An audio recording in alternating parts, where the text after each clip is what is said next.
ही अत्यंत संतापजनक बाब आहे आणि त्याच्यात भरीस भर म्हणून या कारखानदारांना थक हमी मिळते, पण आता सरकारचा पूरभार, ज्याला पूरभार हा शब्द व्यवस्थित वापरलेला आहे, बाधितांना मदत करण्यास ऊसासाठी प्रति टन 15 रुपये कपात आणि त्याच्यामध्ये ज्या पहिल्या 4 ओळी मी वाचतो की राज्यातील अतिवृष्टी आणि पूरबाधित शेतकऱ्यांच्या मदतीसाठी ऊस उत्पादक शेतकऱ्यांकडून, कारखानदारांकडून नाही, प्रति टन 5 रुपये, तर मुख्यमंत्री सहायता निधीसाठी प्रति टन 10 रुपये याप्रमाणे 15 रुपये कपात करण्याचा निर्णय मंगळवारी मुख्यमंत्री देवेंद्र फडणवीस यांच्या अध्यक्षतेखाली झालेल्या ऊस गाळप संदर्भातील मंत्री समितीच्या बैठकीत घेण्यात आला।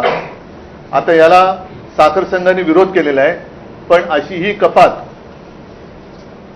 बैठकीत साखर संघाने अतिवृष्टी आणि पुराचा ऊस उत्पादक शेतकऱ्यांनाही फटका बसला आहे, अशा वेळी कपातीमध्ये 3 पट वाढ केल्यामुळे शेतकऱ्यांचे मोठे नुकसान होईल असे सांगत या निर्णयास विरोध करण्याचा प्रयत्न केला। पण ही कपात शेतकऱ्यांसाठीच आहे, म्हणजे खड्ड्यात गेलेले शेतकरी त्याला आणखीन खड्ड्यात घातलं तर त्याच्यात गैर काय, अशी या सरकारची धारणा झालेली आहे। आता तुम्हाला कल्पना आहे की मी तिथे गेल्यानंतर शेतकऱ्यांशी बोललो, काही शेतकरी असे उद्विग्न झाले होते की आम्हाला आता आत्महत्येशिवाय दुसरा मार्ग नाही, त्यांना मी शांत करण्याचा प्रयत्न केला। तिथल्या शेतकऱ्यांना मी विनंती केली की असं कोणी आताताही विचार करू नका। एक त्याचं मी तुम्हाला गेल्या वेळेला सांगितलं होतं, ज्या मुलाच्या मी घरी गेलो, 31 वर्षाच्या मुलाने आत्महत्या केली। मी जेव्हा त्याच्या घरी गेलो तेव्हा त्याला 15-20 दिवसाचं बाळ होतं, एक मोठी जॉईंट फॅमिली।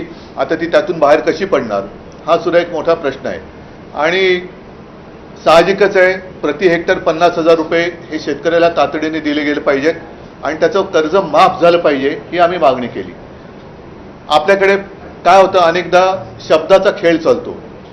मी ओला दुष्काळ हा शब्द वापरण्यापेक्षा आपत्तीग्रस्त हा शब्द वापरला आणि आपत्तीग्रस्त, मग आपत्ती, तुम्ही एखादा शब्द नाही म्हणून संकट नाकारू कसं शकता की ठीक आहे ओला दुष्काळी संज्ञा नाहीये, नसेल, पण म्हणून तुम्ही झालेलं नुकसान नाकारू शकता का? आणि ओला दुष्काळ ही जर का संज्ञा नसेल तर मग मला असं वाटतं की काही वेळेला माणसांच्या पदाप्रमाणे शब्द बदलतात का, की काही शब्द